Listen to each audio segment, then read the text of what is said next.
第一时尚稍后带来街舞盛世 KOD 独家报道。从街边戏到时尚文化，街舞为何被如此热爱？第一时尚风格万象。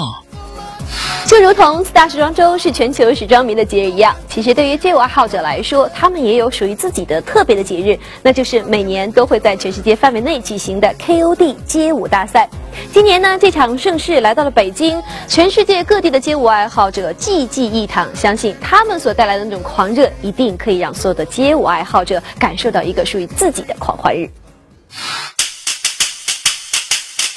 时尚圈的盛事是四大时装周，音乐界的盛事是格莱美，而街舞圈一年一度的大事件绝对少不了 KOD。KOD 自2004年创办至今，已经举办了7届，可以说它见证了中国街舞从懵懂到成熟，也见证了街舞在中国从边缘产业到时尚文化的转变过程。在这个过程中 ，KOD 的规模也越来越大，水平逐渐提高。目前与日本 Old School Night、韩国 For the Next Level 并称亚洲3大街舞淘汰赛。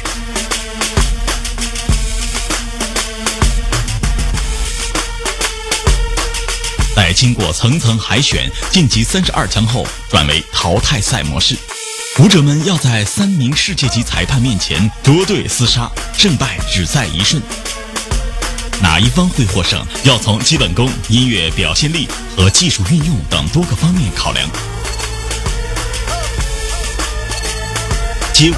早已不是当年那个哗众取宠的娱乐项目了。仅在中国就已经有越来越多的孩子开始接触街舞，让中国街舞的发展速度突飞猛进，开始逐渐拥有自己的风格特点。而其他国家也不尽相同，美国的包容，法国的随性，日本的钻研，以及韩国的用心。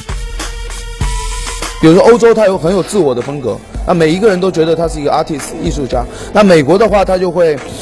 比较低调一点，他把低调作为一种 hip hop 的普及。反而商业的 hip hop 是很高调的。日本の今のキッズの子たちは、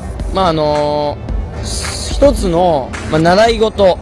ってわかります？習い事っていうのはなんか勉強しに行ったりとか、あとはピアノ習ったりとかっていう一つに今ダンスっていうものが入ってきて、で生活の一つになってるんですよね。レッスンを受けるっていうことが。でみんなそれを、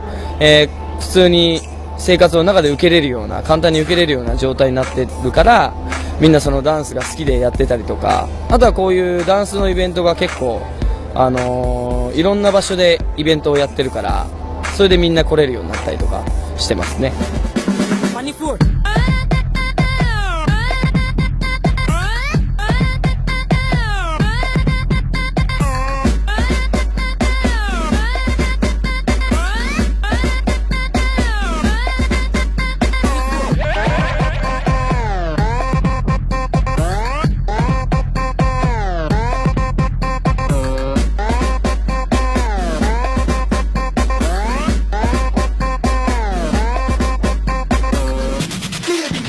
KOD 最大的悬念出现在全部赛事的最后，宣判最后一项的冠亚军之前。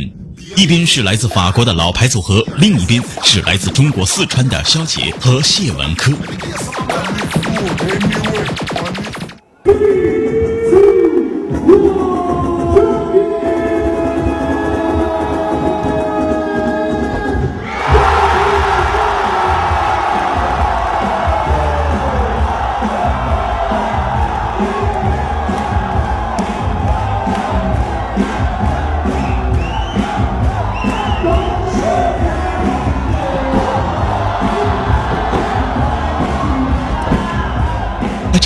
舞蹈消除了国界和语言之分，有的只是简单的热爱。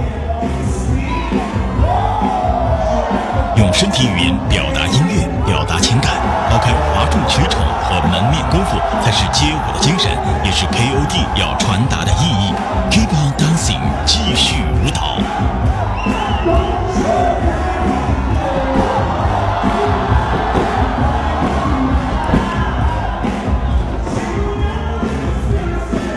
现在很多人已经开始慢慢去了解 street dance， 因为这个东西在慢慢在融入，用文化的方式去融入每个人的心中，然后让大家去看到，因为这个东西最简单的东西就是让别人觉得这是很健康的一个文化。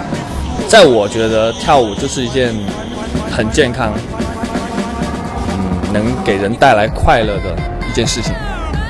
我觉得可能可以去表达自己的思想吧，这是最主要的原因，就是想把自己想到的或者是说体会到的所有东西去表达出来，最难的就是用身体了吧。